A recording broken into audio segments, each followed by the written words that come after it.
नमस्कार साथियों, मैं ए के प्रजापति आप सभी का स्वागत करता हूँ हमारे यूट्यूब चैनल हिस्ट्री कर पर। फ्रेंड्स, आप लोग देख रहे हैं आरपीएफ 2024 के पेपर सोल्यूशन की सीरीज, जिसमें ये जो है 2 दिसंबर की सेकंड शिफ्ट का ये पेपर है, जिसका हम पार्ट 1 डिस्कस करेंगे। अब मैथ का पोर्शन पूरा 1 से लेकर के 35 क्वेश्चन तक। चलिए शुरू करते हैं। ये आपके आने वाले एग्जाम कांस्टेबल के लिए बहुत ही हेल्पफुल रहेगा। इसी तरह के क्वेश्चंस पूछे जाएंगे और आप पहले से प्रैक्टिस करके रखेंगे पुराने क्वेश्चन जो अभी लेटेस्ट ही पूछे गए हैं आरपीएफ में, तो आपके लिए बहुत ही हेल्पफुल होगा। चलिए शुरू करते हैं क्वेश्चंस। अतुल ने 173 कुर्सियां बेची और उसे 73 कुर्सियों के विक्रय मूल्य के बराबर लाभ प्राप्त हुआ। उसका लाभ प्रतिशत ज्ञात कीजिए। है ना, तो हमें क्या पता है कि सेल प्राइस बराबर क्या होता है, कॉस्ट प्राइस प्लस प्रॉफिट होता है। ठीक है। क्या कह रहा है कि अतुल ने 173 कुर्सियां बेची है, तो 173 कुर्सियां हो गई सेलिंग प्राइस। अब प्रॉफिट कितने का हो रहा है, उसे प्रॉफिट हो रहा है 73 कुर्सियों के विक्रय मूल्य के बराबर। है ना, ये हो गया 73 कुर्सियों के विक्रय मूल्य के बराबर का प्रॉफिट हो रहा है। अब यहाँ पे बस ध्यान देने वाली बात ये है कि अगर 173 कुर्सियां बेची हैं तो उसके पास 173 कुर्सियां रही होंगी, है ना, तो कॉस्ट प्राइस भी उसके पास 173 का होगा। ठीक है, बस इतना ही आपको ये नोट करना है ना। प्रॉफिट प्रॉफिट ये मिल गया, यहाँ पे लिख लेते हैं 73 sale price, 173 cost price plus में, है ना। अब इसको इधर लेंगे तो माइनस में हो जाएगा और घट जाएगा इतना हो जाएगा 100 सेल प्राइस। ठीक है, इसको हम इधर ले आए तो ये माइनस में हो जाएगा तो ये हट जाएगा। ठीक है, अब ये सेल प्राइस हो गया, कॉस्ट प्राइस हो गया। यहाँ लिख लेते हैं कॉस्ट प्राइस को इसके बटे में लाते हैं तो ये बटे में आ जाएगा। ऊपर क्या बचेगा 173 बटे में 100 है, ये इधर ले आएंगे तो ये बटे में आ जाएगा। ठीक है। अब देखिए कॉस्ट प्राइस मिला हमें 100 का और हमें सेल प्राइस मिला 173 का। ठीक है, लाभ प्रतिशत। और हम जानते हैं सेल प्राइस में क्या होता है, कॉस्ट प्राइस होता है प्लस प्रॉफिट होता है, और प्रॉफिट हमें निकालना तो क्या होता है, सेल प्राइस में से हम कॉस्ट प्राइस को घटा देते हैं। ठीक है, अब यहाँ ध्यान देखेंगे कॉस्ट प्राइस हमें 100 है, सेल प्राइस 173 है, तो प्रॉफिट हम निकाल लेंगे। सेल प्राइस में से कॉस्ट प्राइस घटा कितना आएगा 73 का। ठीक है, लाभ प्रतिशत निकालना, सीधे सीधे लाभ प्रतिशत को, लाभ हमने ऊपर लिख दिया बटे में जो भी निकालेंगे। अब लाभ निकाले हानि निकाले, बटे में कॉस्ट प्राइस रहता है, कितना है वो 100, है ना। प्रॉफिट परसेंटेज बराबर निकालना है हमें, इसका प्रतिशत निकालना था, प्रतिशत से ही गुणा कर दिए तो 100 से ये कट जाएगा, कितना हो जाएगा ये 73%। आप इसको जो है तो सिर्फ यहाँ से पढ़कर इसको सोल्व कर सकते थे, इतना तो माइंड में ही। ऑप्शन 3 हमारा करेक्ट हो जाएगा।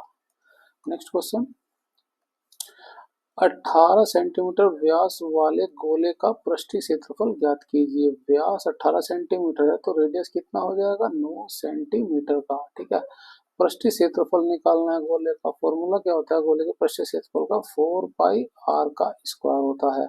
ठीक है, तो 4 पाई हो गया गुणा आर, आर का स्क्वायर करें 9 का 81, है ना, इसकी गुणा कर दे इसमें तो 4 हो जाएगा, 8 चौक 32, 324 और पाई बच गया तो ये 324 पाई आएगा। अब ऑप्शन में देखिए 324 तो दिया है लेकिन पाई मिसिंग है, तो यानी कि इसके जो कोई भी आंसर इससे मैच नहीं कर रहा है ना, तो ये क्वेश्चन का एरर हो गया।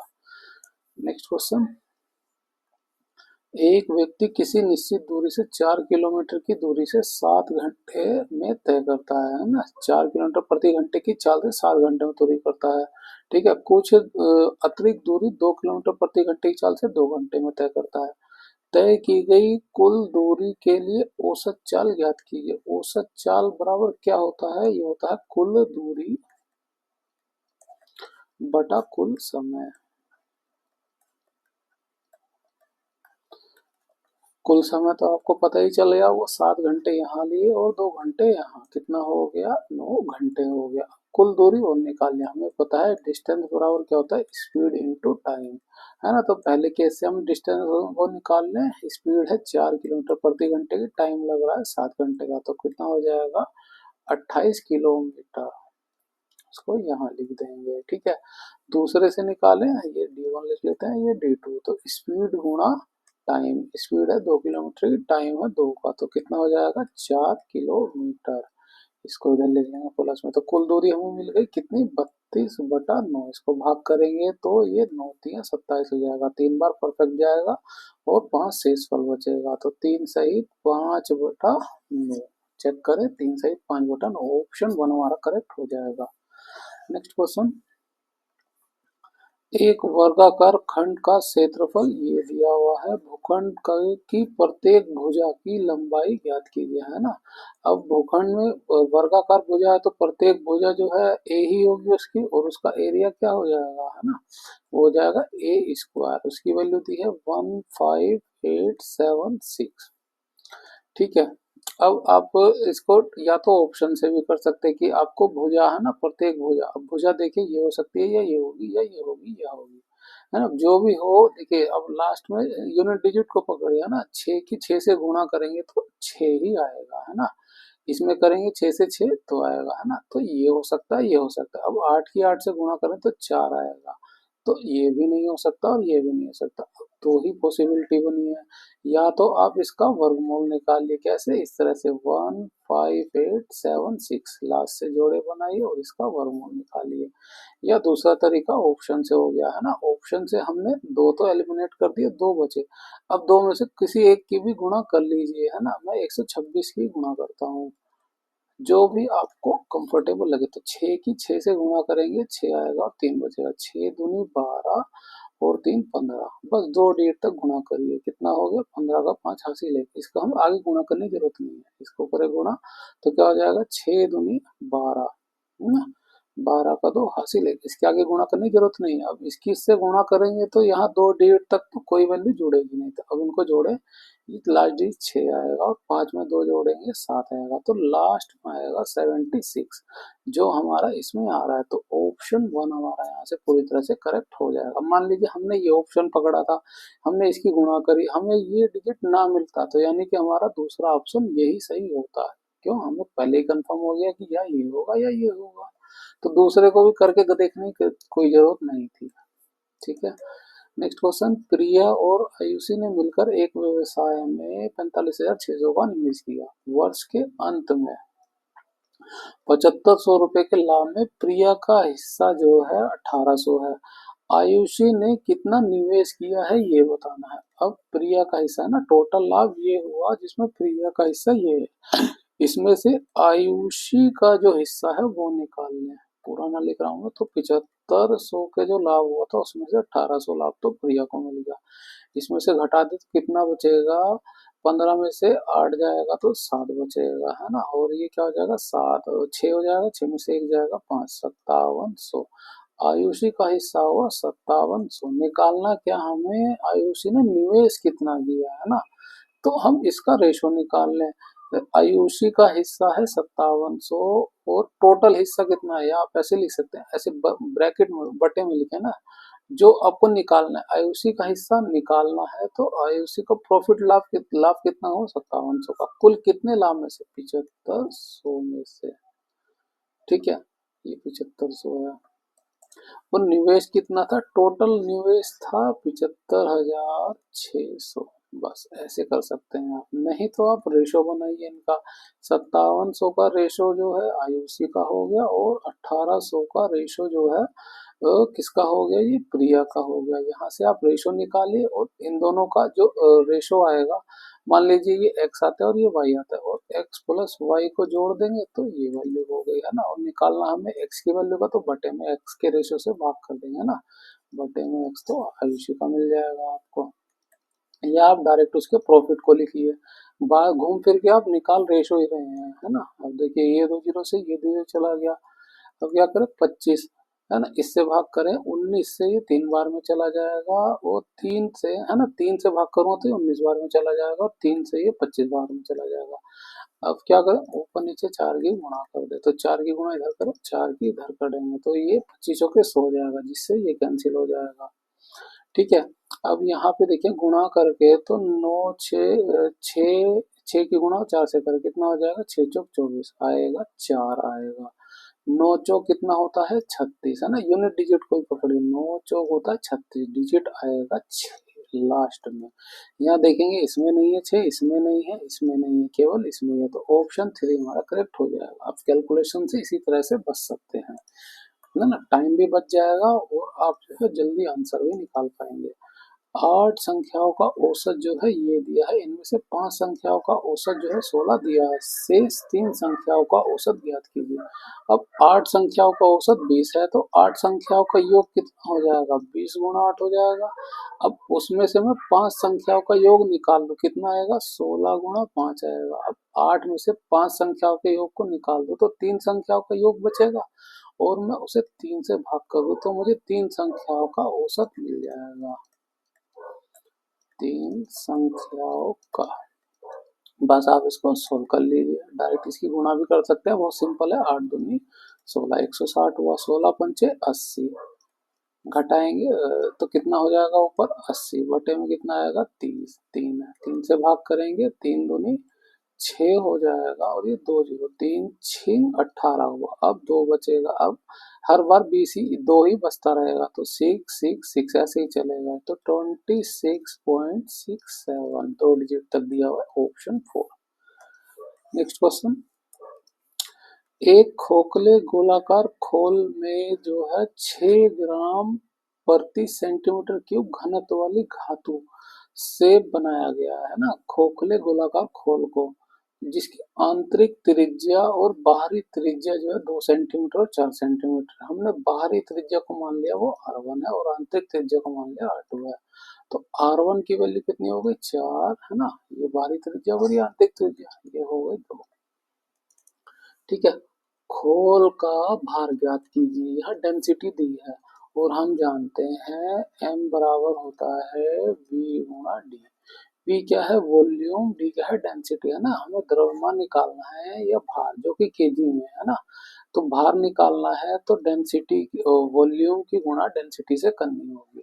हमें गोले का, खोखले गोलाकार खोल का ना, खोखला गोला है उसका हमें बस वॉल्यूम निकालना है, और उसकी डेंसिटी से गुणा कर दें तो हमें बाहर निकल जाएगा।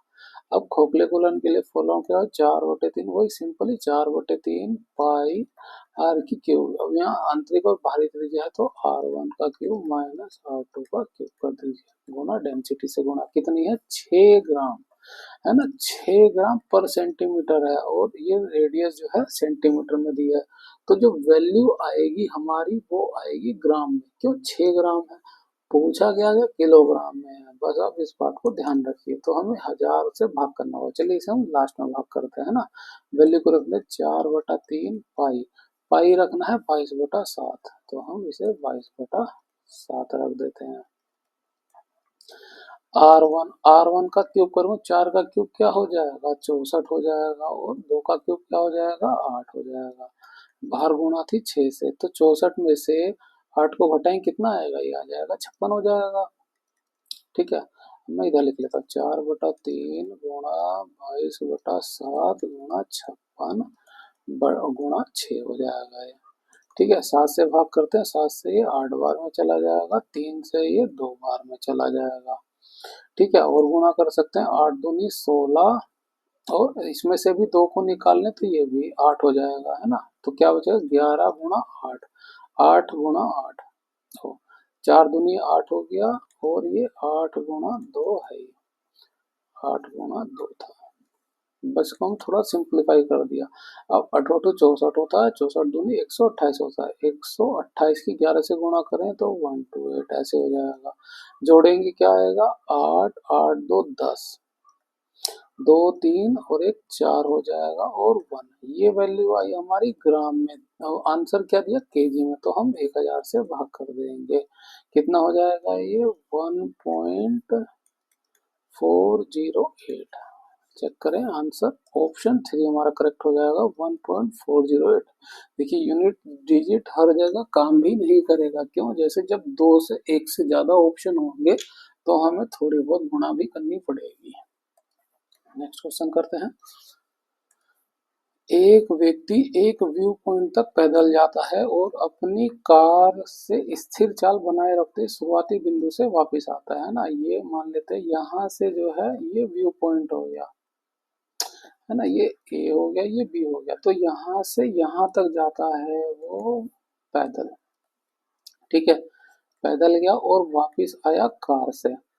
तो इस प्रकार उसे कुल 3 घंटे 30 मिनट लगते हैं, है ना, यहाँ से इधर गया और उधर से वापिस आया, इसी बिंदु पर वापिस आया, तो कुल कितना समय लगा, 3 घंटे 30 मिनट का।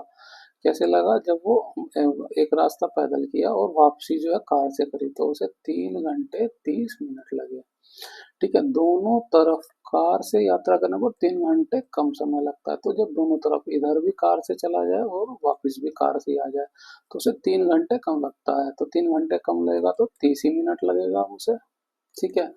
तो दोनों ओर समान चाल से पैदल यात्रा करने पर उसे कुल कितना समय लगेगा, ठीक है।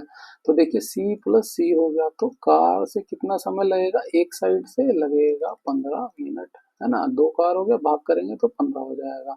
यहाँ पे कार 15 मिनट की वैल्यू को रख देंगे, तो ये 15 इधर रखेंगे तो घटा देंगे, ये 15 इधर है, इसको इधर ले जाएंगे, कितना हो जाएगा, तीन घट जाएगा, 3 घंटे 15 मिनट हो जाएगा। ये आया एक साइड से, है ना, एक साइड से वॉकिंग का समय लगा उसे 3 घंटे 15 मिनट का, उसे क्या दोनों तरफ समान चाल से, है ना, तो वॉकिंग प्लस वॉकिंग, अब तीन इनको दो बार जोड़ देंगे, दो से गुणा कर दे, कितना हो जाएगा, 6 घंटा 30 मिनट का उसे समय लगेगा कुल। और ऑप्शन में कोई भी ऐसा आंसर नहीं है जो 6 घंटे 30 मिनट हो, तो ये भी क्वेश्चन आपका एलिमिनेट हो जाएगा। इसका राइट आंसर होगा 6 घंटे 30 मिनट। नेक्स्ट क्वेश्चन, निम्नलिखित का मान ज्ञात कीजिए। ये थोड़ा सिंपल कैलकुलेशन हो गई, 3 से भाग करेंगे 27 बार में चला जाएगा, ठीक है, 8 से भाग करेंगे 5 बार में चला जाएगा, 9 में 7 घटाएंगे 2 बचेगा, 2 से 2 कट जाएगा, तो 34 और 5 कितना हो जाएगा, 34 और 5 ये हो जाएगा 39, गुणा हो जाएगी 27 से, ठीक है। अब यूनिट डिजिट पकड़िए, देखिए क्यों, यहाँ भी अलग है, यहाँ भी और यहाँ भी, तो 9 सते होगा 63, 63 में क्या आएगा, 3 आएगा यूनिट डिजिट, केवल इसमें आ रहा है, ऑप्शन 3 हमारा करेक्ट हो जाएगा। कितना आसान हो गया ना क्वेश्चन ये। नेक्स्ट क्वेश्चन, 2000 का 6.25% वार्षिक ब्याज की दर पर 14 फरवरी 2023 से 28 अप्रैल 2023 की अवधि के लिए साधारण ब्याज की गणना करें। अब देखिए जनरली जो है टाइम जो है समय जो साल में दिया जा रहा था, यहाँ उसने दिन में दे दिया है, तो साल में आप वैल्यू को निकाल लेंगे कैसे, कितने दिन लग रहे हैं, 14 फरवरी, तो फरवरी में बाकी कितने दिन बचे, 14 दिन बचे, और है ना, फिर उसके बाद आएगा मार्च, आएगा मार्च कितने दिन का होता है, 31 दिन का, और 28 अप्रैल, है ना, मार्च के बाद आ जाएगा अप्रैल, अप्रैल में 28 दिन तक का, तो इन सबको जोड़ देंगे, 4 और 1 5 हो जाएगा, 5 8 5 13, 3 हासिल 1, 3 2 5 और 5 और 1 6 और 1 7, 73 हुआ। इसको हम साल में कन्वर्ट कर लेंगे, 73 बटा एक साल में कितने दिन, 365, ये हो गया टाइम पीरियड। निकालना है साधारण ब्याज, एस आई बराबर क्या होता है ना, मूलधन उस पे इंटरेस्ट रेट, परसेंट को हटाएंगे, बटे में आ जाएगा 100, ठीक है, और टाइम, टाइम क्या है, 73 बटा 365। अब इसको भाग करेंगे, आप देखेंगे 3 पचे 15 होता है और 7 पचे 35 और 1 36, यानी कि 5 बार में परफेक्टली चला जाएगा, ठीक है। यहाँ से इस दशमलव को हटाएं तो नीचे 2 जीरो और ऐड हो जाएगी, ठीक है, और ये 3 जीरो इससे कैंसिल हो जाएगी, 1 2 3 हो गया, 5 से इसे भाग करूंगा ये आएगा 125, 125 की 2 से गुणा करूंगा ये हो जाएगा 250, एक जीरो थी नीचे, एक जीरो थी कैंसिल हो जाएगा, कितना बचा 25, ऑप्शन 2 का 25 करेक्ट हो जाएगा। नेक्स्ट क्वेश्चन, 70 केजी कीमत वाले कितने केजी चावल को 90 केजी कीमत वाले 63 केजी चावल के साथ मिलाया जाना चाहिए ताकि मिश्रण जो है 96 रुपये प्रति केजी पर बेचने पर 15% का लाभ हो सके। लाभ निकाल, और कितना कितने केजी चावल है, 70 रुपये केजी वाला। अब यहाँ पे कीमत जो है कॉस्ट प्राइस में है, यहाँ पे भी जो कीमत है वो कॉस्ट प्राइस में, और यहाँ कीमत जो दे रखी है सेल प्राइस में, तो पहले हमें सारी चीजों को कॉस्ट प्राइस में निकालना पड़ेगा। हम केवल इसी का निकाल सकते हैं, क्यों? इस पर जो है, इस पे बेचने पर उसे 15% का लाभ हो रहा है, तो इसका सेलिंग प्राइस कितना हो जाएगा? 115%, जिसकी वैल्यू दी है 96.6, है ना? कॉस्ट प्राइस निकालना, कॉस्ट प्राइस जो भी होता है वो होता है हमेशा 100%। इसकी वैल्यू हमने मान ली, एक्स पर क्रॉस मल्टीप्लाई करेंगे, एक्स का मान निकल आएगा, इसकी गुणा इधर हो जाएगी, तो 96.6 गुणा 100% बटे में हो जाएगा 115%। ठीक है, परसेंट से परसेंट कट जाएगा, 5 से काटेंगे तो ये 20 बार में जाएगा और ये 23 बार में जाएगा। ये दशमलव हटाएंगे, नीचे एक जीरो हो जाएगी, 10 हो जाएगा, और इस जीरो से ये जीरो भी कैंसिल हो जाएगा। अब इसे 23 से भाग करो, 23 से ये जाएगा, 3 चौक 12, है ना, 92 हो जाएगा, 4 बार गया 92, बचा कितना यहाँ पे, 4 बच गया, 40, ये 46 हो गया, ये 2 बार में जाएगा, ये हुआ 42, 42 की इस 2 से गुणा कर देंगे, कितना हो जाएगा, 84। यानी इस मिश्रण का कॉस्ट प्राइस निकला 84 रुपये। ठीक है, ये 70 रुपये केजी वाले चावल हो गए, और 70 रुपये पर केजी लिखिए, और ये 90 रुपये वाले, हमने इसे एलिवेशन मेथड लगाएंगे। ठीक है, 70 रुपये पर केजी वाला हो गया कॉस्ट प्राइस, ये इसे केजी वेजी हटा देते हैं ना, एक साइड हमने लिख लिया 70 केजी वाली कीमत, एक लिख ली 90 रुपये केजी वाली। ठीक है, और मिश्रण, उस मिश्रण के कॉस्ट प्राइस की कीमत कितनी है, 84, इसका डिफरेंस निकाले तो कितना आएगा, ये आएगा 6, यहाँ पे डिफरेंस निकालें तो यहाँ पे कितना आएगा, 14, इसका रेशो निकालेंगे, क्या आएगा, 3:7।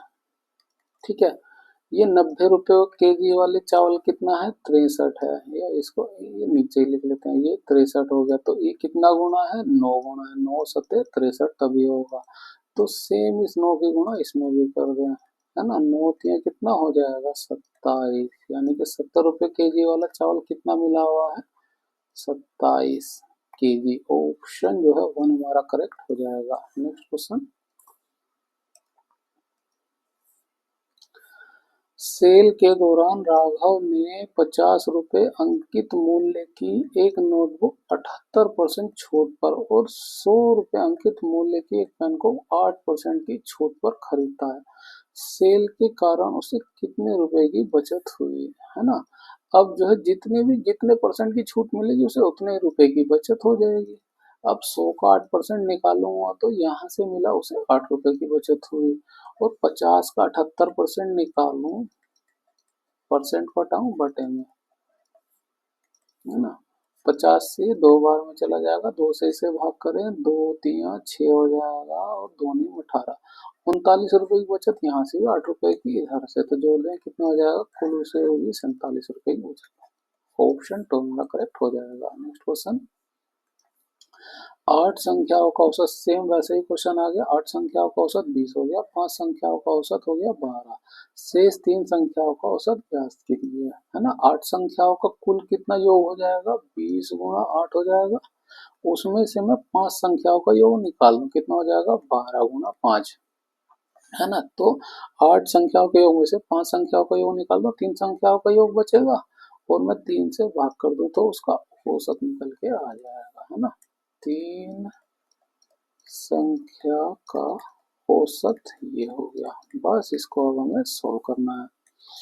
गुणा कर दें, इजी कैलकुलेशन लग रही है, 8 दूनी 16, 160 हो जाएगा, और 12 पंचे कितना हो जाएगा, 60 बटे में है 3, तो 160 में से 60 घटाएंगे, बचेगा कितना, 100, 100 में से 3 डायरेक्ट भाग कर सकते हैं, हमें पता है 33.33 इसकी वैल्यू। ऑप्शन 4 हमारा यहाँ पे करेक्ट हो जाएगा। नेक्स्ट क्वेश्चन,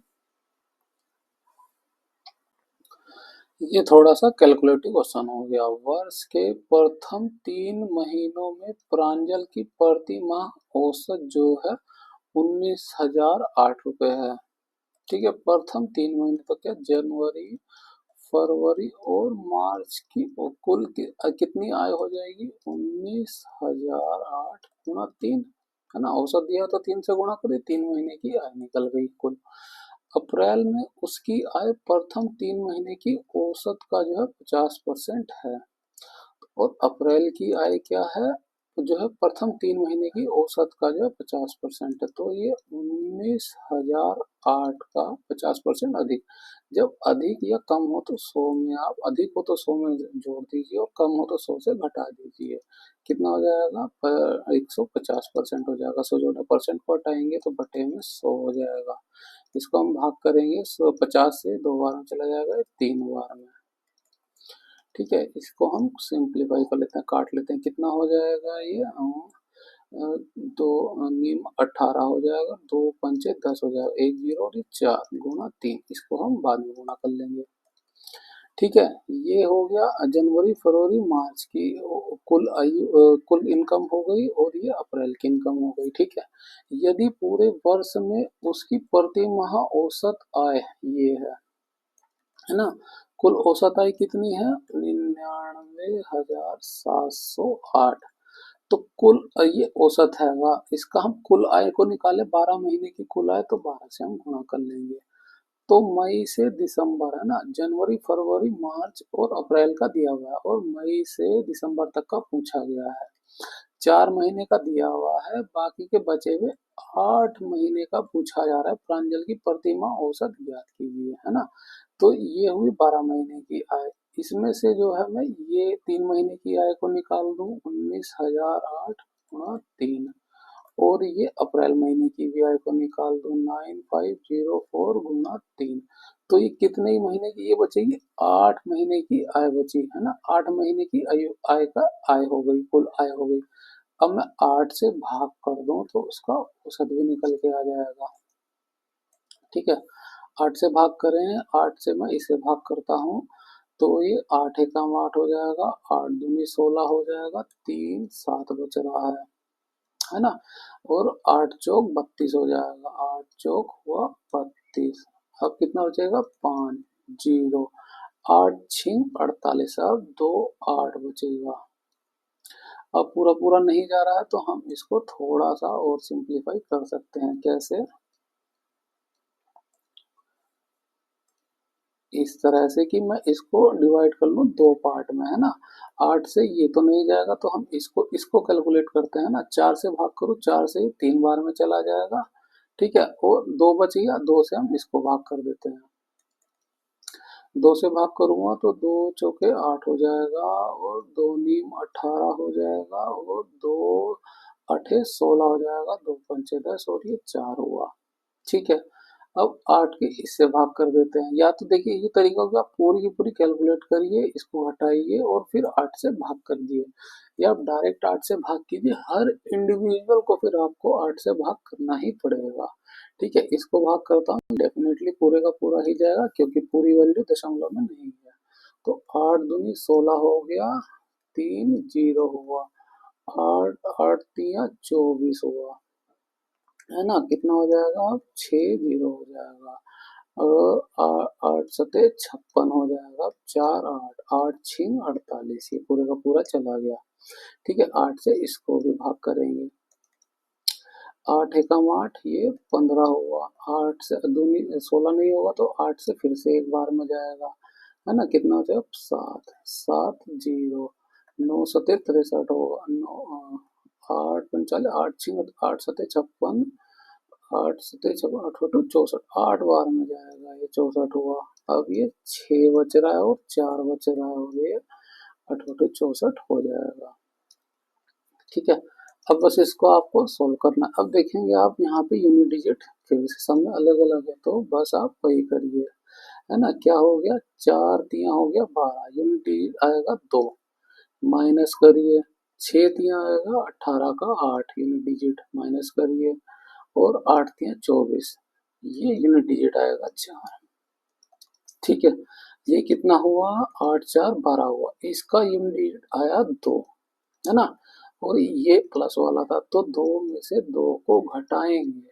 ठीक है, यूनिट डिजिट ही पकड़ते जाना, इन दोनों को जोड़ेंगे 8 और 4 को, तो ये 12 होगा। 12 का यूनिट डिजिट 2 आएगा, 2 में से 2 घटाएंगे तो लास्ट में आएगा 0। 0 केवल और केवल इसमें आ रहा है, ऑप्शन 1 हमारा करेक्ट हो जाएगा। और यूनिट डिजिट अगर आप नहीं चला लगा पा रहे हैं तो आप फिर पूरी कैलकुलेशन करिए। सूरज नाव से जो है 424 किलोमीटर की दूरी धारा की विपरीत दिशा में 48 घंटे में तय करता है और धारा की दिशा में 30 घंटे में तय करता है। धारा की चाल ज्ञात कीजिए। धारा की चाल को हमने मान लिया c और नाव की चाल को हमने मान लिया वो है v। अब जब विपरीत दिशा में ट्रेवल करेगा तो बोट की स्पीड घट जाएगी धारा की वजह से। ये रिलेटिव स्पीड हुई है ना, रिलेटिव स्पीड बराबर डिस्टेंस अपॉन टाइम। डिस्टेंस कितना दिया है 424 किलोमीटर का और टाइम कितना लग रहा है 48 आवर्स का। ठीक है, दूसरे में देखिए जब धारा की दिशा में क्या बोट और धारा की स्पीड जुड़ जाएगी आपस में, है ना। टोटल डिस्टेंस कितनी है 424 और टाइम कितना लग रहा है 30 घंटे का। ये दूसरी रिलेटिव स्पीड आ गई। निकालना क्या धारा की चाल, तो मैं इसको इधर ही लिख लेता हूँ। ये b माइनस सी हो गया बराबर 424 बटे में 48। अब धारा की स्पीड को निकालना है, अगर मैं इसे जोड़ दूंगा तो बोट की स्पीड निकल आएगी। मैं डायरेक्ट धारा की निकालूं कैसे, इसको माइनस कर देते, तो ये प्लस हो जाएगा और ये माइनस हो जाएगा, है ना। तो ये कैंसिल हो जाएगा और ये 2c हो जाएगा, 2c बराबर क्या हो जाएगा 424 बटा 30 माइनस 424 बटे में 48 हो जाएगा।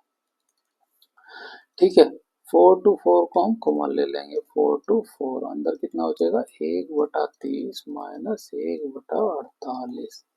मैं डायरेक्ट एलसीएम लूँ 30 और 48 का तो नीचे क्या हो जाएगा 30 गुणा 48 बचेगा, 30 से भाग करूँ ऊपर 48 आएगा और 48 से भाग करूँगा 30 आएगा।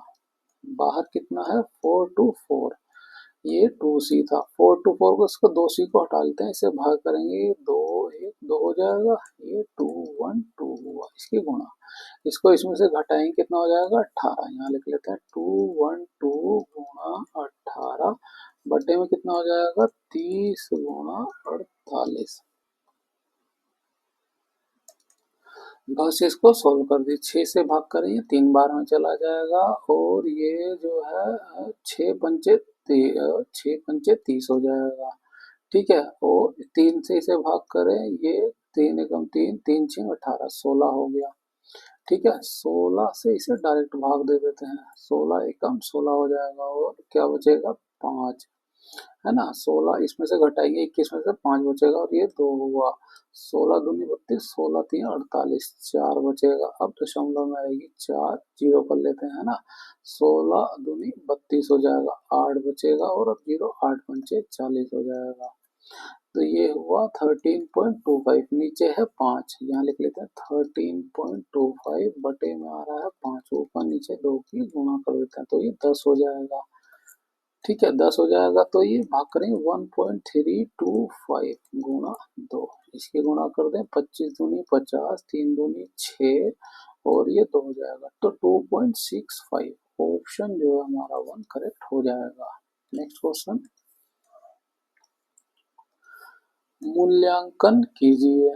ठीक है, तो ये दे रखा है तो सबसे पहले हम भाग करते हैं 11 से, 3 बार में चला जाएगा, 3 की 3 से गुणा करेंगे 9 हो जाएगा और ये 3 चौक 12, घटाएंगे अब वैल्यू आएगी माइनस में 3, ऑप्शन 4 हमारा करेक्ट हो जाएगा यहाँ पे। नेक्स्ट क्वेश्चन,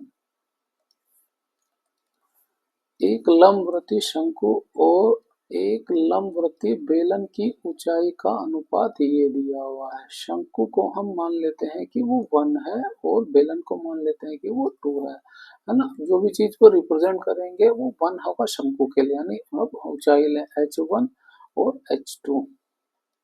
तो ये शंकु का यहाँ लिख ही देता हूँ मैं, ये शंकु का हो जाएगा, ये बेलन का, है ना। रेशो कितना दिया हुआ है, ये इधर लिख लेते हैं। अब ये h1 h2 हाइट क्या रेशो क्या है 4:3 और उनके आधार की त्रिज्या है ना, तो उनकी त्रिज्याओं का अनुपात क्या दिया 7:3। ये शंकु का हो गया, ये बेलन का हो गया। यदि बेलन का आयतन 810 सेंटीमीटर है तो शंकु का आयतन निकालिए, है ना। शंकु का आयतन वॉल्यूम निकालना है तो शंकु का वॉल्यूम क्या होता है, ये होता है 1/3 पाई आर स्क्वायर एच। ठीक है, और बेलन बेलन का फॉर्मूला क्या होता है, वो होता है पाई आर स्क्वायर एच, ये 1 1 ये 2 2, है ना। डायरेक्ट रेशो ही निकाले तो पाई से तो पाई कट ही जाएगा, तो देखेंगे यहाँ पे बेलन में क्या हो रहा है कि r का स्क्वायर हो रहा है, तो इसका स्क्वायर करें तो 9 हो जाएगा और ये 3 की गुणा कर दें, है ना, डायरेक्ट यहाँ पे लिखते हैं। ये 3 का स्क्वायर और 3 27 हो जाएगा, तो इसका रेशो आएगा 27। इसका करें 7 का स्क्वायर हो जाएगा 49 गुणा 4, है ना। अब इसका स्क्वायर करेंगे तो क्या इसमें देखेंगे आर स्क्वायर है और एच है और फिर बटे में 3 है, तो हमें 3 से भाग भी करना होगा, बस आप यही ध्यान रखिएगा, है ना। 3 से ये चला जाएगा क्या, नहीं जाएगा, तो इसको ऐसे ही लिखिए, ये 49 गुणा 4 बटे में 3। ठीक है, अब देखेंगे यहाँ पे वैल्यू कितनी दे रखी है, ये दे रखी है बेलन के आयतन का 810। 810, अब इसको ध्यान से देखेंगे तो ये इसका 30 टाइम है, बस इसका भी हम 30 टाइम ही निकालना है, 30 टाइम। तो 49 गुणा 4 बटे 30 का 30 बटे 3 का 30 टाइम निकालना, 3 से ये 3 चला जाएगा, 10 बचेगा। इसकी गुणा कर दें, या अगर हम यूनिट डिजिट देखें तो ये लास्ट में आएगा 0, क्यों, इसकी गुणा करेंगे जो भी वैल्यू आएगी वो डिजिट में आएगी, लास्ट में 0 आएगा ही आएगा, चाहे तो आप गुणा कर सकते हैं। 50 चौके कितना होता है, 50 चौके 200 होता है, 4 को घटा दें 196 गुणा 10 से करेंगे 0 आएगा, और तो 0 केवल और केवल इसमें ही था, ऑप्शन हमारा करेक्ट हो जाएगा। नेक्स्ट क्वेश्चन, 6 बक्सों का औसत जो है 14 केजी है, पहले बक्से का वजन शेष बक्सों के वजन का जो है 1/5 भाग है, पहले 6 बक्से का वजन कितना होगा, पहले बक्से का वजन कितना होगा ये पूछा गया है। पहले बक्से को हमने मान लिया वो है x, और शेष बक्सों का वजन है ना, उसको मान लिया x5। ठीक है, तो यहाँ से रेशो निकाल, पहले बक्से का वजन जो x था शेष बक्सों के वजन का, शेष बक्सों के वजन का जो है 1/5 है, ये 1/5 हो गया। x की वैल्यू क्या हो जाएगी, x का x5 बराबर 1/5, तो यहाँ से हम रेशो निकालें x बटा x5 बराबर क्या आएगा 1/5, और कुल कितने बक्से हैं, 5 और 1 6, तो ये 6 की वैल्यू आ गई 6, है ना। अब इन 6 बक्सों का हम कुल वजन निकालना चाहें x6 का, तो कितना होगा 14 गुणा 6, ठीक है, यही तो होगा, और x की वैल्यू कितनी है 14 गुणा 6, तो एक x की वैल्यू कितनी हो जाएगी, यहाँ से अब रेशो को निकालें, है ना, 6 से ये भाग कर रहे हैं, तो एक x की वैल्यू कितनी आएगी 14, है ना, तो ये हो गया 14 और इसकी गुणा करेंगे 14, 14 पंजे कितना था, कितना हो जाएगा 70, और ये है 14, तो कुल कितना हो गया 84। अब ध्यान से देखेंगे 16 गुणा 4 6 करेंगे तो 84, कुल 6 बक्सों का वजन 84 मिला, जिसमें जो है पहले बक्से का वजन 14 और बाकी के बक्सों का वजन 17 है। ऑप्शन पूछा क्या गया, पहले बक्से का वजन, पहले बक्से का वजन कितना मिला हमें 14, ऑप्शन 2 हमारा करेक्ट हो जाएगा। नेक्स्ट क्वेश्चन, विशाल नाव से 285 किलोमीटर की दूरी धारा की विपरीत दिशा में 45 घंटे में तय करता है, सेम उसी तरह का क्वेश्चन आ गया, है ना। तो अब इसे डायरेक्ट मैं करता हूँ, बाकी आप इसे प्रैक्टिस करिएगा। धारा की दिशा में 18 घंटे में तय करता है, धारा की दिशा में, यानी बी प्लस सी की वैल्यू कितनी हो गई, डिस्टेंस, टोटल डिस्टेंस 285/18, और b माइनस सी की वैल्यू कितनी हो जाएगी 285/45। आप इसको भी स्टेप कम कर सकते हैं, धारा की चाल निकालिए, सी की वैल्यू को निकालना है आपको, बस इसको घटा दीजिए, ये घट जाएगा, तो ये कैंसिल हो जाएगा, ये 2c हो जाएगा, 2c बराबर 285 को मैं कॉमन ले लेता हूँ, अंदर कितना बचेगा 1/18 माइनस 1/45, ठीक है। आप जो है डायरेक्ट इसका एलसीएम ले लीजिए, कितना आएगा 18 गुणा 45, 45 में से 18 घटाएंगे बचेगा 27, ये 287 है, ये 2 को हम इधर लेंगे तो ये बटे में 2 भी आ जाएगा, बस अब इसको सोल्व कर लीजिए। ठीक है, 9 से भाग करेंगे 9 दूनी 18 और ये 9 तियां 27 हो जाएगा, 3 से भाग करेंगे ये 15 बार में चला जाएगा, ठीक है, और 15 से भाग करें इसे, 15 एकम 15, 15 दूनी 30 भी नहीं होगा, 15 से एक बार में जाएगा और 13 बचेगा ये, और 135, है ना। 15 से हम इसे भाग करेंगे, ये 9 बार में चला जाएगा। ठीक है, ये 19 हुआ बटे में 4 हुआ। इसे भाग करूँ 19 को अगर मैं 2 से भाग करूँ कितना हो जाएगा, ये हो जाएगा 9.5। फर्दर मैं 2 से भाग करूँगा कितना हो जाएगा 4.75। तो सी की वैल्यू कितनी हुई 4.75। ऑप्शन 4 हमारा यहाँ पे करेक्ट हो जाएगा। नेक्स्ट क्वेश्चन, दी गई तालिका का अध्ययन कीजिए और प्रश्न का उत्तर दीजिए। तालिका विभिन्न वर्षों में 4 बैंकों द्वारा संवितरित ऋण को दर्शाती है। ठीक है, 1994 से 1995 तक सभी बैंकों को मिलाकर उनके ऋण संवितरण में कितने परसेंट की वृद्धि हुई। 1994 कहाँ ये है और 1995 ये। कुल ऋण जो दिया गया ना, ये पी द्वारा, क्यू द्वारा, आर द्वारा, एस द्वारा दिया, कुल कितना दिया गया 120 और 1995 में कुल दिया गया 26, 126। तो हम वृद्धि को निकालना है, तो यहाँ पे कितनी वृद्धि हो रही है 6 की वृद्धि हो रही है। पहले कितना था 120, बस इसी का प्रतिशत निकाल लीजिए। ये थोड़ा सा आसान बना दिया, क्यों उसने सबको जोड़ के दे दिया, ना दिया होता ये थोड़ा सा हमें कैलकुलेट करना पड़ता, पहले इन्हें जोड़ो फिर उसका डिफरेंस निकालो फिर बटे में वैल्यू रख के परसेंटेज निकालो, है ना। 6 से ये 2 बार में चला जाएगा, ये 20 हुआ। 20 से ये 5 बार में चला जाएगा, तो कितना हो गया ये वृद्धि 5%। ऑप्शन 3 हमारा करेक्ट हो जाएगा। नेक्स्ट क्वेश्चन, वह एक अंक की सबसे छोटी संख्या बताइए जिसे 6 अंकों की संख्या 348510 में जोड़ने पर 11 से पूर्णतः विभाज्य। सबसे छोटी संख्या निकालनी है। तो 11 की डिविजिबिलिटी क्या रूल होता है, अल्टरनेट्स का योग, है ना। 3 में 8 जोड़ो, 8 में 1 कितना हो जाएगा, ये 12 हुआ। और बाकी के अल्टरनेट्स का योग 4 में 5, 5 में 0, 4 प्लस 5 प्लस 0 कितना हुआ 9। उसका डिफरेंस 0 होना चाहिए या 11 या 11 का मल्टीपल हो। तो यहाँ डिफरेंस कितना आ रहा है, डिफरेंस आ रहा है 3 का।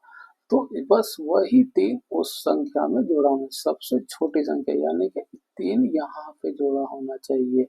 बड़ी पूछता तो 3 यहाँ पे भी हो सकता है कि वो 8 0 भी हो सकती थी संख्या, है ना। तो यहाँ खाली छोटी संख्या पूछेगी, तो यानी ये 0 की जगह 3 ही होना चाहिए। ऑप्शन 1 हमारा करेक्ट हो जाएगा। नेक्स्ट क्वेश्चन, एक व्यक्ति ने एक वस्तु को इसके अंकित मूल्य पर पहले D% की छूट और फिर उतने ही समतुल्य में एक और छूट देकर 630 रुपए में बेचा। यदि वस्तु का अंकित मूल्य 700 है, डी का मान ज्ञात कीजिए। तो 700 से 630 हो रहा है, हम इसका परसेंटेज निकाल लेते हैं। 630 बटा 700, है ना। ये मार्क प्राइस हुआ और ये उसका सेलिंग प्राइस हुआ। हम सेलिंग परसेंटेज को निकाल रहे हैं यहाँ पे, इसको 100% हो गया, है ना। तो ये 0 से ये 2 जीरो चल जाएगी, 7 से 9 बार में चला जाएगा, तो 90% हुआ, है ना। अंकित प्राइस जो भी रहा वो 100%, तो ये 90% है। तो छूट कितने की हुई 10% की, तो छूट दी गई, है ना। पहले D% की छूट दी गई, ये अब जितना भी इसका मान लीजिए इसका 5 रुपए है, तो सेम अब 5 रुपए की दूसरी बार भी छूट दी गई। इस बार परसेंटेज कुछ अलग आएगा लेकिन अमाउंट फिक्स ही रखी होती है ना। तो बस आप इसे 2 से भाग दे दीजिए, कितना आ जाएगा 5% की छूट दी गई। ऑप्शन 2 हमारा करेक्ट हो जाएगा। इस टी का मान ही पूछा था उसने ना, पहले कितने परसेंट की छूट दी गई, तो बस आपको एवरेज ही निकाल दीजिए। ऑप्शन 5 हमारा करेक्ट, और 2 का 5 करेक्ट हो जाएगा। नेक्स्ट क्वेश्चन,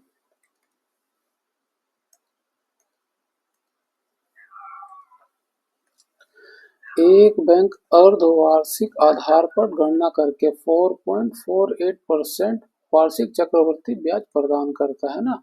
गणना अर्धवार्षिक हो रही है, तो उसका परसेंट चक्रवर्ती ब्याज का परसेंटेज कितना हो जाएगा, अर्धवार्षिक है ना, तो कितना हो जाएगा 4.4%। ठीक है, एक ग्राहक एक वर्ष में 1 जनवरी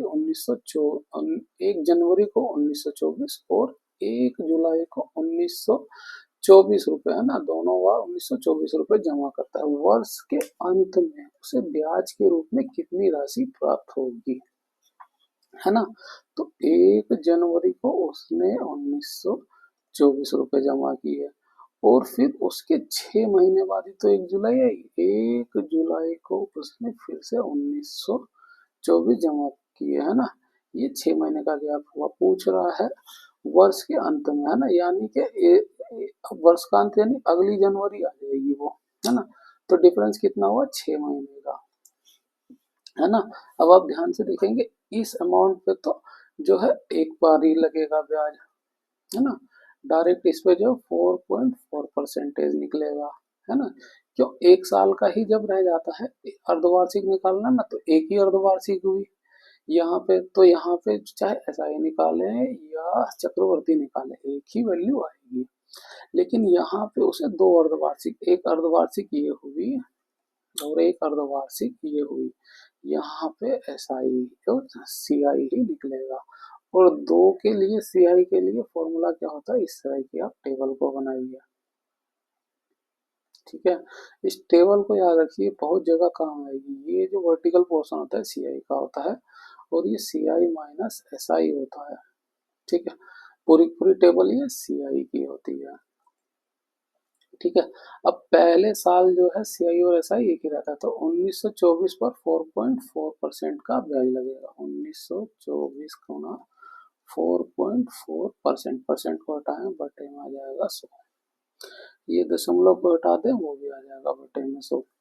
अब देखेंगे ये तो 4 गुणा 11 है, तो 4 की इसमें गुणा कर दूं डायरेक्ट, ठीक है। कितना हो जाएगा, 24 की 4 से गुणा कर दे हो जाएगा 96, और 19 की 4 से गुणा कर दे कितना हो जाएगा ये, 19 दूनी 38 और 2 76, ये हो जाएगा 76। अब इसमें 11 की गुणा कर दें, 11 की गुणा करेंगे तो 7696 हो जाएगा, ये बस इसको जोड़ दीजिए। वैल्यू कितनी हो जाएगी, ये तो 6 ही रहेगा, 9 6 हो जाएगा 15, हासिल 1 16 हो जाएगा, हासिल 1 कितना हो जाएगा, ये 7 और 1 8 हो जाएगा, 8 1 2 3 4 5, गलत हो गया, फिर से जोड़ते हैं इसे, ये 6 हो जाएगा, ये नीचे ही लिख लेता हूँ इसे, ये 6 हो जाएगा, 9 6 15 हासिल 1, 9 6 15 और 1 16 का 6 हासिल 1, यहाँ पे क्या हो जाएगा 7 7 14 का 4 हासिल 1, 7 और 1 8 हो जाएगा, ये हुआ 8। और अब इसको इधर लिख लेता हूँ, 84656 बटे में 1000 से भाग तो 10 इधर हो जाएगा 84.56, तो इसकी वैल्यू मिलेगी 84.56, ठीक है। और इसका तो हमें ब्याज मिल गया, इसका हमें और निकालना है, इसके लिए हमें ये सीआई का और एसआई जो है हर साल सेम ही रहता है, तो 84.56 ये होगा, एक पूरा लिख लेते हैं, ये कितना हो जाएगा 84.656 और 84.656 ये भी रहेगा, और इसका 4.4% और निकालना है हमें इस अमाउंट का। अब 84.656 का 4.4% और निकालना है, ठीक है। अब इसको हम थोड़ा सा जो है कैलकुलेशन को आसान कर सकते हैं, कैसे, थोड़ा सा, है ना, इसको मैं 5 मान लेता हूँ, है ना, 5 मान के मैंने बटे में 100 कर दिया, ठीक है। 5 हो गया, परसेंट को हटाया बटे में 100, ये 20 बार में चला जाएगा, 2 से इसे भाग करें कितना हो जाएगा, ये 423 42328 हो जाएगा, 0 थी तो ये हो जाएगा 4.2328, है ना। निकालना दशमलव के 2 स्थान तक है, ये हुआ 4.23 हुआ, ठीक है। और ये 84.656 था, ये 656, एक वैल्यू यहाँ है, 2 बार यहाँ पे, तो हम इसकी 3 से गुणा कर देते हैं, 84.656 गुणा 3। अब देखिए मैंने यहाँ पे राउंड ऑफ मान के चला, तो मेरी वैल्यू थोड़ी सी ज्यादा है, क्यों, 4.4 को मैंने 5 कर दिया, है ना। इसकी गुणा करेंगे, 6 3 18 हासिल 1 5 3 15 16 हासिल 1 6 3 18 और 1 19 हासिल 1 8 4 3 12 और 1 13 हासिल 1 8 2 16 थे 24 और 1 25, 253.968 हुआ, और ये वैल्यू थी 4.23, इसको भी हम हटा दे तो ये 8 हट जाएगा, ये 7 हो जाएगा, 6 की जगह ये 7 हो गया। जोड़ेंगे 7 3 10, 9 2 11 और 1 12 हो जाएगा, 4 3 7 5 2 257.2, है ना। थोड़ा सा कैलकुलेशन में कहीं मिस्टेक हुआ तो राउंड ऑफ वैल्यू हमें यही मिलेगी 257.2, है ना। हल्का सा कहीं इसमें मैंने गड़बड़ी करी है, बाकी प्रोसेस यही रहेगा। थोड़ा सा क्या बहुत कैलकुलेटिव है, ऐसे क्वेश्चन को आप डेफिनेटली छोड़ ही दें, तभी बेनिफिट होगा, है ना। टाइम इस तरह से वेस्ट करने की कोई जरूरत नहीं है। किसी संख्या का 20%, संख्या हमने मान ली x, उस संख्या का 20%, 530 के 530 के 20% से 180 अधिक है। अधिक है तो यानी डिफरेंस हो गया, अधिक दे कम दे डिफरेंस ही हो गया। इसका डिफरेंस x का मान निकालना है, ठीक है। x का मान निकालना है तो x माइनस 530 ब्रैकेट बाहर है ना, 20% दोनों में कॉमन हुआ तो ये होगा 20/100, है ना। परसेंट पर टाइम बटे में 100, ये 16 पंचे 20 से 5 बार में चला जाएगा, और इसकी 18 से 5 18 की 5 से गुणा कर दें, कितना हो जाएगा, ये 90 हो जाएगा, 9 0, ठीक है। x माइनस 530, ये भी इधर आके जुड़ जाएगा, 30 9 5 कितना हो जाएगा, 14, 1430, ऑप्शन 2 हमारा करेक्ट हो जाएगा। नेक्स्ट क्वेश्चन, निम्नलिखित को साधारण भिन्न में व्यक्त कीजिए, है ना। यहाँ 4 के ऊपर ही बार है तो क्या करेंगे, 1 4 लिखिए, जिसके ऊपर बार नहीं है उस वैल्यू से घटा दीजिए। 1 के ऊपर बार नहीं है वो हम घटा देंगे, बटे में क्या आएगा, बार कितने के ऊपर, 1 के ऊपर तो 9 लिखिए, और बाकी संख्या कितनी है, एक ही बची जिस पे बार नहीं है तो उसके लिए 0, जिस पे बार नहीं है उसके लिए 0। यहाँ दूसरी संख्या होगी +23, है ना।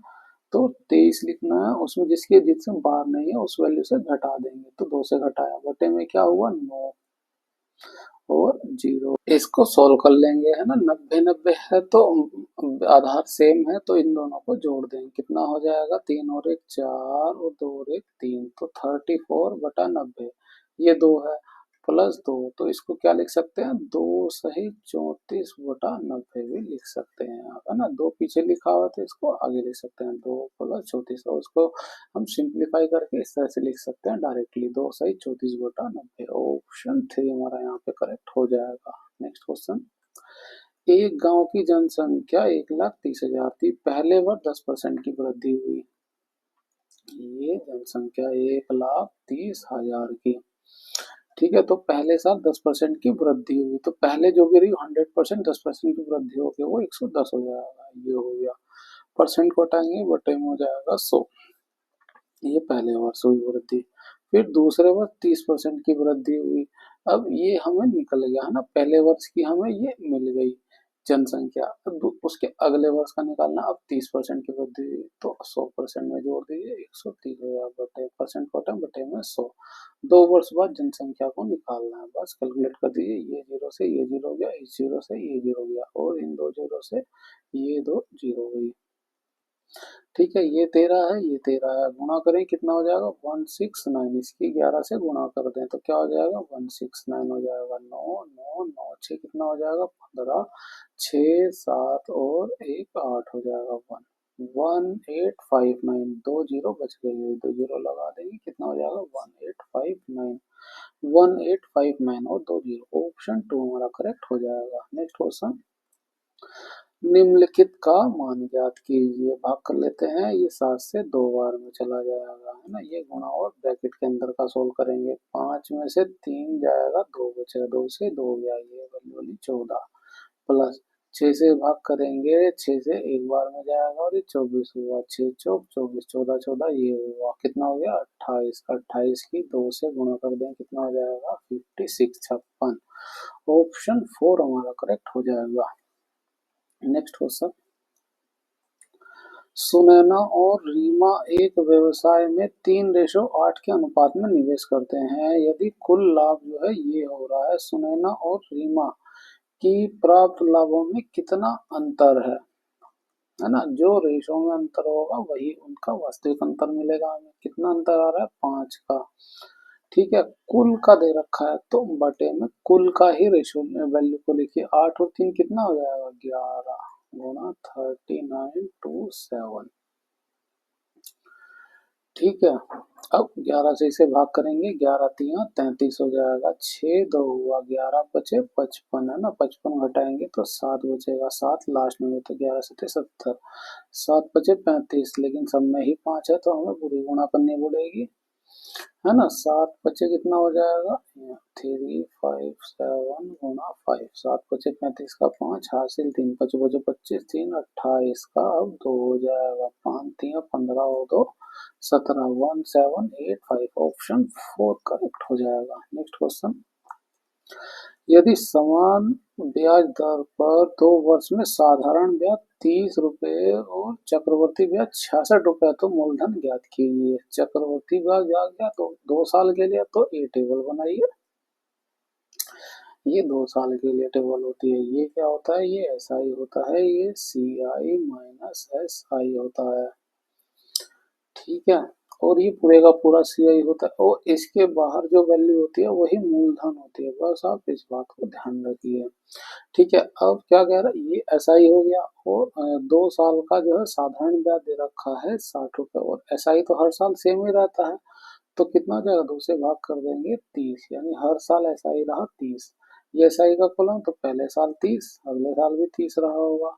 ठीक है, कुल चक्रवर्ती ब्याज दिया 66, 30 और 30 60, ये हो गया, बचा कितना 6, वो इसमें लिख दिया ना, क्यों, टोटल जो है ये पूरा सीआई होता है, 30 और 30 6 66 हो गया। एसआई दिया हर साल का 30 है, तो 30 30 लिख दिया, क्यों, ये वर्टिकल कॉलम एसआई का हो गया।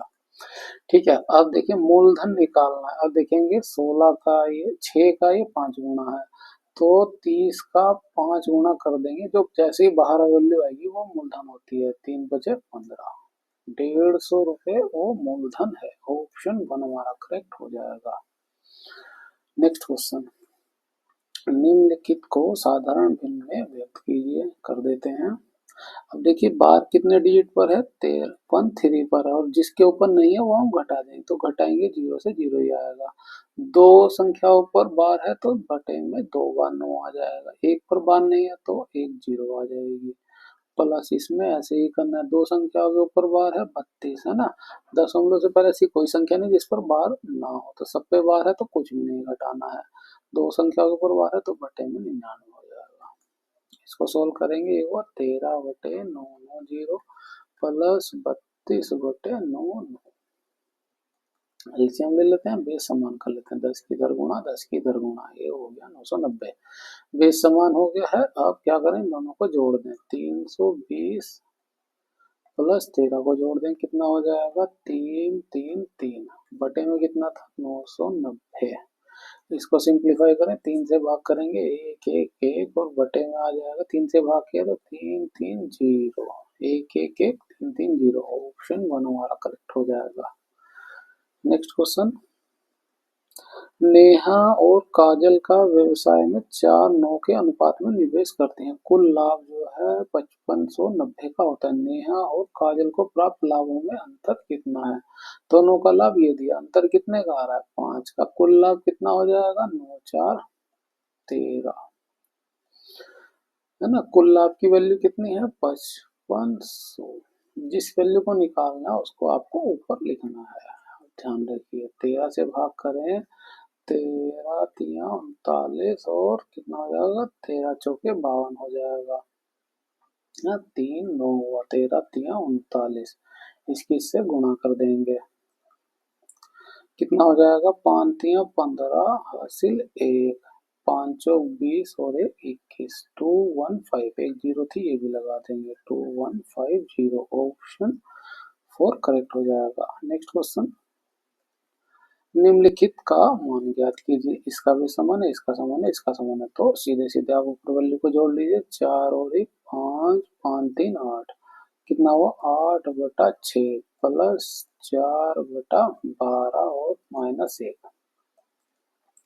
ठीक है, ये 12 है तो इसको भी 12 कर दें, ऊपर नीचे 2 की गुणा कर दें, 12 हो गया, 8 दूनी 16, 16 और 4 कितना होता है, 20, 20 बटे में आया 12, -1 घटा देंगे, एलसीएम ले अब तो कितना आएगा, 12 का ये एक बार में जाएगा 20 आएगा, और ये जो है 12 बार में, तो ये 12 आ जाएगा। इसमें से घटाएं कितना हो जाएगा, ये 8, 8/12।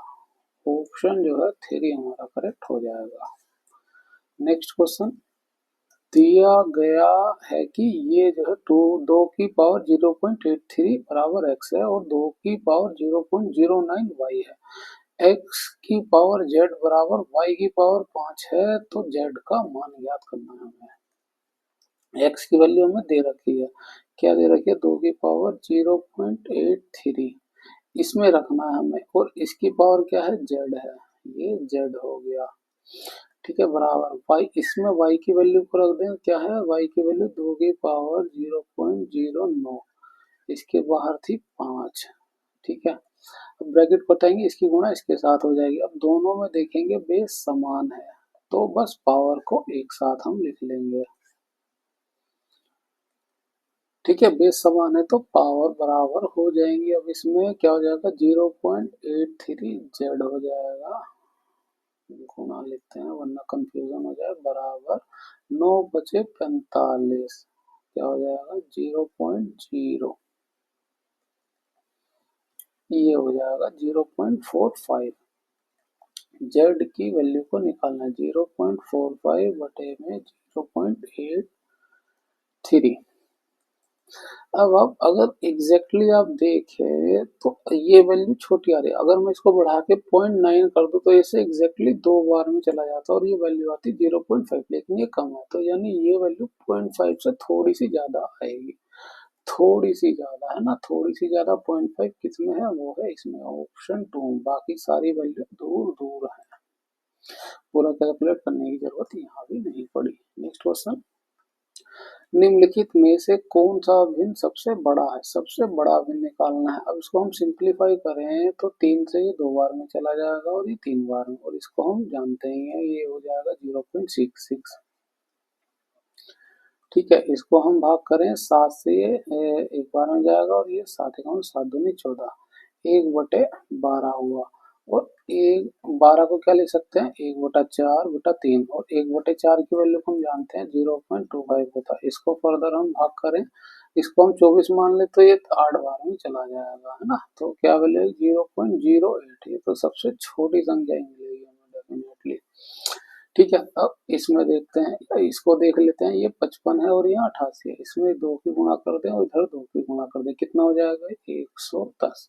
इसकी गुणा करिए, 8 दूनी 16 का 6, 4 दूनी 8 और 9, इसको भाग करूंगा मैं, ये इसको 99 मान लो, और बटे में एक एक जीरो को, है ना, तो ये 9 बार में चला जाएगा, और ये जीरो है तो कितना हो जाएगा 0.9 हो गया वैल्यू ये। ठीक है, और अब इसको ध्यान से देखेंगे, ये लगभग लगभग 80 हो रहा है, और है ना, इसको मैंने थोड़ा सा बढ़ाया, और ये हो रहा है 48। ठीक है, 48, या हम ऐसा कह सकते हैं, ये अगर मान ले इसे 50 ही कर लें हम पूरे का पूरा, तो इसको भाग करूंगा तो कितना हो जाएगा, ये 8 से मैं काटूं, है ना, ये इसको मैंने 48 ही रखा, और ये 80 हो गया, तो 8 से काटू तो ये 0.6 हो जाएगा, नहीं 0.6 है ना, मैंने इसको हल्का सा बढ़ाया था, यानी वैल्यू ये 0.6 से थोड़ी सी बड़ी आएगी। ठीक है, पूछा था सबसे बड़ा कौन सा है, तो सबसे बड़ा मिला हमें 0.9, ये 0.66 मिला, ये भी 0.6 के पास है, और ये वैल्यू तो हमें 0.08 मिली, ये वाली। पूछा जाता सबसे छोटी, तो सबसे छोटी हमें यही मिल रही थी 0.08, और ये वैल्यू मिली 0.9 जो सबसे बड़ी है, तो इसलिए सबसे बड़ी भिन्न है, ऑप्शन 4 हमारा यहाँ पे करेक्ट हो जाएगा। नेक्स्ट क्वेश्चन, किसी वस्तु को उसके विक्रय मूल्य में 3/4 पर बेचने पर शरत को 19% की हानि होती है ना, विक्रय मूल्य क्या है ना, मूल विक्रय मूल्य, तो ये हो गया ओरिजिनल, इसको लिख लिया मूल सेलिंग प्राइस, है ना, मूल सेलिंग प्राइस जो बटे में है, हमने उसे 8 पे बेचा, है ना, वो मूल प्राइस हो गया 8, वो नया सेलिंग प्राइस उसे 3 पर हुआ, तो जब 8 से 3 में बेचा जा रहा है तो उसे 19% का जो क्या हो रहा है, वो घाटा हो रहा है, लॉस हो रहा है 19% का। ठीक है, अब देखिए ये भी सेलिंग प्राइस की टर्म है, ये भी सेलिंग प्राइस की टर्म है, तो हम इसको भी जो है सेलिंग प्राइस की टर्म में लिख लेते हैं। ये तो लॉस की टर्म में लिखा हुआ है, तो हम इसको लिख लेते हैं सेलिंग प्राइस की टर्म में परसेंट में, है ना। तो 100 में से घटा देंगे, है ना, लॉस होता है तो घटाते हैं, 100 में से प्रॉफिट होता है तो जोड़ देते हैं। कितना हो जाएगा? 81%। क्या कह रहा है? यदि वह इसके मूल विक्रय के 60% पर बेचा जाता है तो लाभ प्रतिशत ज्ञात कीजिए। मूल विक्रय क्या है? वो है 8। इस 8 का 60% निकालें। 8 का 60% निकालो, परसेंट बटा बटे में 8 में चल 8 छिंग 48, कितना हो जाएगा? 4.8 हो जाएगा ये। ठीक है ना। इसका जब मैं 60% निकालूंगा तो ये आएगा 4.8। ये इसका कितने गुना है बस यही देख लीजिए आप, है ना। 3 से भाग करें एक बार में, 3 छिंग 18 यानी 1.6 गुना है। तो ये जो उसका परसेंटेज था इसमें भी 1.6 की गुना कर दें, है ना। यहाँ पे मैं 81 से गुणा करता हूँ तो कितना आ जाएगा? 16, 8 छिंग 48 का 8, हासिल 4, 8 4 12, कितना हो गया? पॉइंट था तो ये जोड़ दे पहले, 6 8 और 1 9 2 1 दशमलव 129.6%। हमने डायरेक्ट सेलिंग परसेंट की टर्म में लिख दिया, ये सेलिंग परसेंट की टर्म में आ गया 129। पूछा लाभ प्रतिशत, अब 100 से ज्यादा हो गया तो 100 को घटा देंगे तो लाभ प्रतिशत निकल गया कितना? 29.6%। ऑप्शन 2 हमारा करेक्ट हो जाएगा। इसकी एक बार और प्रैक्टिस करेंगे आपको इजीली समझ में आ जाएगा। ठीक है फ्रेंड्स, यहाँ पर हमारा जो है मैथ का पोर्शन कंप्लीट होता है। अगर आपको हमारी वीडियो अच्छी लगी है तो लाइक जरूर करें, शेयर जरूर करें और सब्सक्राइब करें हमारे चैनल को। इसी तरह की वीडियो के लिए मिलते हैं आपसे अगली वीडियो में। Thank you.